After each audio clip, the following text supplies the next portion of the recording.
पर जी शादी आदि में दहेज आदि नहीं देने से कोई अपराध लगेगा क्या? ऐसा कोई शास्त्रीय नियम है? अगर हम दहेज की मांग करते हैं तो वो ठीक नहीं है। पिता पक्ष, जो पुत्री का पिता पक्ष है, वो उदारता पूर्वक देते आए हैं, इतिहास साक्षी है, और वो देगा अपनी सामर्थ्य भर। नहीं, हर पिता के मन में होता है कि क्या अपनी बेटी को दे दे। हर जब जनक जी के आंसू आ गए तो परम ज्ञानी विदेहराज जनक जी, तो और कुछ बात जाने दो। पर वैसे हम पिता राक्षसों को कहते हैं जो खुद पुत्र और बच्चों का शोषण करते हैं, पुत्री आदि का, वो बात अलग है। मतलब ऐसे जो हमारे सामने उदाहरण आए उनकी बात अलग है। नहीं तो ये हमारी सोच में ही नहीं था कि पिता के द्वारा भला बच्चों के साथ ऐसा कैसे हो सकता है, अपने बच्चों के साथ। अरे अपने लाडले बच्चे, पैर छुआ जाता है बेटी का, ऐसा पवित्र भाव रखा जाता है कि मेरी बेटी है, पूज्य भाव है। बकाया हमें लगता है दहेज मांगना नहीं चाहिए। योग्य वधू मिल गई, यही सौभाग्य है। और वधू पक्ष खुद देता है, अपनी जान भर सब देते हैं, सबकी इच्छा होती है कि मैं दूं, पर जब से मांग होती है वो मांग मुझे लगता है ठीक नहीं है। आजकल बहुत बड़े स्तर पे क्या मांगा जाता है, और एक पहले से ये दहेज बहुत हानिकारक है। समाज में कुप्रथा समझो जो बहुत हानिकारक है। इसी के कारण बच्चियों का बहुत तरह से मतलब, हाँ, अब मान लो एक किसान आदमी है, अब उससे कहा जाए कि 10-20 लाख रुपया, 10-20 लाख ही बहुत है किसान के लिए, क्योंकि वो एक खेती करने वाला आदमी, जितने रुपए आएंगे गेहूं बेच के आएंगे, उसी में खाद है, उसी में पानी, उसी में परिवार का भोजन, उसी में परिवार की पढ़ाई और वस्त्र। अब वो उससे आप 20 लाख 25 लाख मांगो तो वो या तो खेती धरेगा और या फिर सोचेगा निपटाने की, कहां से 25 लाख दें। तो ये कुप्रथा जो है, ये बच्चियों के प्रति अनादर बहुत जोर का कर रही है। अच्छा, कुछ दुष्ट ऐसे हैं जो दुष्ट हैं, हमारी दृष्टि में वो दुष्ट हैं, जो बहुओं को टार्चर करते हैं। तुम्हारे पिता ने दहेज नहीं दिया, केवल स्त्री और पुरलिंग भेद होने में तुम्हारा पुत्र है इतना कीमती है, केवल लिंग परिवर्तन ही तो है। वो भी किसी की संतान है, तुम भी किसी की संतान हो, और ये संतान परंपरा इन्हीं से चलेगी, तुमसे नहीं चलेगी, केवल तुम्हारे संग सहयोग से इनसे चलेगी। तो ये पूज्य हैं।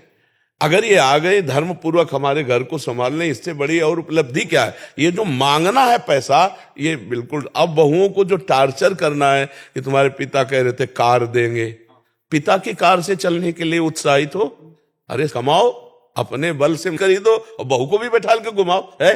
बेटे के बल से लेना चाहो तो ये तो बहुत है हानि की बात। उसने बेटी दी है, वो अपना सब कुछ देने के लिए तैयार ही है, जो कुछ चुन्नी पुण्य है वो देते हैं। गरीब से गरीब आदमी देते हैं, हमने देखा है गांव के, वो कर्जा लेके करते हैं, कर्जा ले करके बर्तन भाड़े वस्तु देते हैं। अब उनसे कहो तुम कार दो, जिंदगी में साइकिल नहीं खरीद पाए, ब्याह में चल गया। हाँ, बहुत से परिवार ऐसे भी सामने आ रहे हैं महाराज जी, जो एकदम मना कर रहे हैं कि नहीं, हमें आपकी बेटी मिल गई। बहुत धन्यवाद, बहुत धन्यवाद। और हम कह रहे हैं कि भगवान उनका मंगल करेंगे, ये हम कह रहे हैं। रुपए से मंगल नहीं होता। किसी गरीब की बेटी अगर स्वीकार करोगे तो जीवन भर पूरे परिवार की सेवा करेगी। पढ़ना लिखना भी चाहिए, बच्चियों को पढ़ाना लिखाना चाहिए। नहीं तो ये अत्याचार जो करते हैं ना, उनको सही उत्तर, पूरे परिवार की धज्जियां उड़ जाती है। अगर दहेज प्रथा की रिपोर्ट हो जाए और अपने शरीर में कुछ भी गलत किया गया, मारपीट की गई, और रिपोर्ट हो जाए, तो पूरे सास ससुर नंद देवर सबका स्वागत होता है, बढ़िया स्वागत होता है। तो दबने की जरूरत नहीं, पर हमें अपने समाज से प्रार्थना करनी है कि हमें पवित्र बहू चाहिए। हम पवित्र कह रहे हैं, सुंदर नहीं कह रहे। सुंदर का मतलब रूप से होता है, और पवित्रता का मतलब चरित्र और गुण से होता है। नहीं, अगर पवित्र बहू चाहिए तो फिर दहेज की मांग ना करो। आप ऐसे करो तो एक से एक सुंदर स्वभाव वाली, पवित्र आचरण वाली अगर बहू आ गई घर में तो लक्ष्मी आ गई, नहीं आ गई। संसार में ऐसा भी होता है कि पुत्र कितना भी दंड हो, लेकिन उसका अधिकार है, क्योंकि तो इसलिए वो माता पिता के पास रहा। तो हमारी सरकार ने लड़कियों को बहुत अधिकार दिए हैं। कोई पुत्री अपने माता पिता की सेवा करे तो होता है, ये लालच से हो रहा है। नहीं, हम ये कह रहे हैं कि अगर कोई पुत्र को बहुत, तो हमारी सरकार हमारी लड़कियों को बहुत सम्मान दिए हुए। आप अपने पति के भी प्रति शिकायत कर सकती हैं, यदि आपके मन के प्रतिकूल आचरण करता है तो उसकी भी शिकायत है। तो अब मतलब हमें लगता है कि अब दबने की जरूरत नहीं है, पर हमें प्रार्थना है पुत्र पक्ष से कि मांगो मती। दहेज प्रथा बहुत लड़कियों के प्रति हानिकारक हो रही है, बहुत हानिकारक हो रही है। तो ये दहेज प्रथा तो ठीक नहीं है। जो भगवान की इच्छा से मिल जाए और पुत्री मिल जाए, कमाओ और खाओ, उसको खवाओ पियाओ और संतति प्रकट करके इस सृष्टि का जो कार्यक्रम है, भगवान की सृष्टि बढ़ती, उसमें चलो ये रुपया मांगना। बहुत से परिवार इस बात में मतलब निराश होकर के शरीर नष्ट करते हैं। जब गरीब आदमी 3-3 4-4 बिटिया और ऐसा सब और शयानी होती है तो फिर पूरे में जहर मिला के पूरा परिवार खा लेते हैं।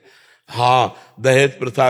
अभी एक बताया कि गांव का आदमी, उसकी बेटी का ब्याह था, 6 लाख की खेती बेची। अब कितनी होगी वहां, तो बहुत कम पैसों में अब बेचकर बेटी का ब्याह कर दिया। अब लेबरी करके वो बुढ़ापे में क्या कैसे जिएगा। अब उसको लगा बेटी 6 लाख। तो हमें लगता है दहेज प्रथा बहुत ही कलंक है और बहुत ही निषेध है। लड़की पक्ष स्वयं से जो दे दे वो ले ले, लड़की अपने अनुकूल देख ले, धर्म के अनुकूल लड़की देख ले बढ़िया। तो भगवान की कृपा से गृह लक्ष्मी है। चाहे जितना बढ़िया घर हो, अगर एक माता बहन ना हो तो वो घर एकदम सूना सूना सा लगेगा, नहीं। और अगर एक भी माँ बहन है तो पूरे घर को सजाए रखती है। हाँ, वो घर लक्ष्मी, गृह लक्ष्मी कहा गया है, स्त्री को गृह लक्ष्मी कहा गया है। तो जब लक्ष्मी आ रही तो रुपया काहे को मांग रहे हो, साक्षात लक्ष्मी आ रही। और पता नहीं कैसा पुत्र प्रकट हो जाए जो पूरे परिवार को यश उन्नति से भर दे। और ज्यादा अर्थ लोलुप रहोगे तो फिर संतान ऐसी पैदा होगी कि वो भी अर्थ प्रधानता करके अमेरिका भाग जाएगी और तुम दोनों बुढ़ा बुढ़ी यहीं बैठे रोते रहोगे भारत में। इसलिए बहुत सावधानी से नाम जप करो, दूसरों को सुख पहुंचाओ, कोई नशा मत करो, गंदे आचरण मत करो, और इसी से भगवान की कृपा से आप सुखी हो जाओगे। दूसरे के पैसा देने से या बेईमानी से या छीनने से कोई सुखी नहीं होता, कोई सुखी नहीं होता। मैं एक रेडियोलॉजिस्ट हूँ, एक डॉक्टर हूँ। सो मेरे पास बहुत ऐसे अमीर लोग भी आते हैं जो कहते हैं कि मुझे, जैसे मैं अल्ट्रासाउंड से बता सकता हूँ कि ये मेल है कि फीमेल है।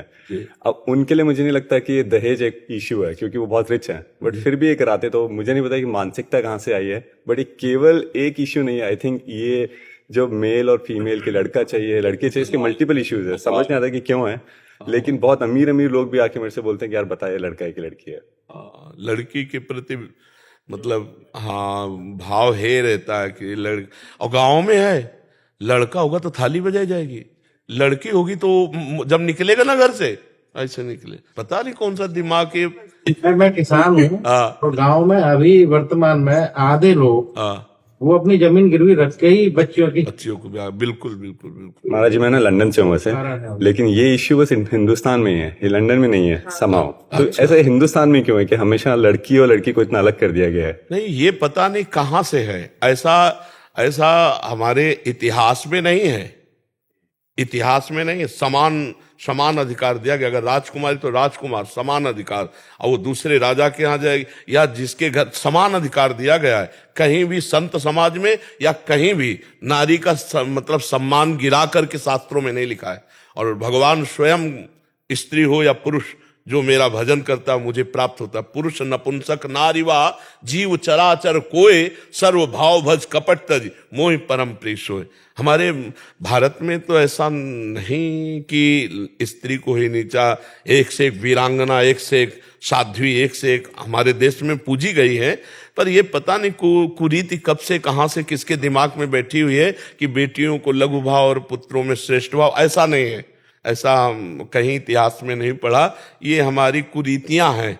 कुछ ऐसी कुरीतियां फैली हुई हैं जिनका शास्त्र से कोई मतलब नहीं है, गांव समाज की हैं, वो बनाई हुई कुरीतियां फैली हुई हैं। बकाया ऐसा नहीं। पुत्री और पुत्र दोनों समान, दोनों में परमात्मा अंश समान, दोनों हमारे भारत के अधिकार में समान। अब तो शायद संपत्ति का भी समान अधिकार बच्चियों को प्राप्त हो गया है। पहले तो नहीं था, पर अब तो समान अधिकार प्राप्त हो गया और बहुत अच्छा है। इससे ये भावना कटेगी, इससे भावना कटेगी। तो अभी ऐसे बोला जाता है कि तुम लेडीज हो तो लेडीज ही रहोगे, हम जेंट्स हैं तो हम जेंट्स हैं। नहीं तो क्या जेंट्स क्या? अब तो बॉर्डर में भी लड़कियां खड़ी हैं, बॉर्डर में भी खड़ी है लड़कियां, नहीं अपने देश के बॉर्डर पे नहीं खड़ी। तो हमें लगता है अब तो काफी समानता आ रही। पर ये दहेज भावना हट जाए और ये कुरीति हटे कि लड़की हुई तो निराश हो गया, लड़का हुआ। हम कह रहे जब राष्ट्रपति है, बहुत से ऊंचे ऊंचे पदों, अर्थ विभाग के, फाइनेंस मिनिस्टर भी वही है। हाँ, अर्थ विभाग के निर्मला सीतारमण। हाँ हाँ, तो ऐसे ऐसे ऐसे सोच हटाओ। पढ़ लिख करके बच्चियां बहुत अच्छे अच्छे पदों पे जा रही हैं, अपने परिवार को बहुत अच्छा समृद्ध बना रही। अब ऐसी भावना न करे, और जो ऐसी भावना वाला, नीच भावना वाला पुरुष हो, उसके यहाँ ब्याह भी न करे। जो ऐसे दहेज के लोभी जन हो, ऐसे यहाँ ब्याह न करे। अगर वो ऐसा दिखाई दे, क्योंकि वो जीवन भर टार्चर ही करते रहेंगे। तो हमें लगता है कि ज्यादा ये भी ना सोचे कि बहुत अरबपति लड़का हो, ऐसा भी ना सोचे, क्योंकि अपने समान में तो आप बात भी कर सकते हो, और जब अपने से ज्यादा ऊंचाई होती तो बात भी नहीं हो पाती। इसलिए संबंध करे सम बराबर, चाहे लड़का लड़की को संबंध में तभी आनंद, और दहेज आदि की मांग न करे, और अपनी कसर न रखे। अगर बेटी के लिए हमारे पास है जो कुछ, वो दे ही दे, उससे अच्छा रहता है मंगल।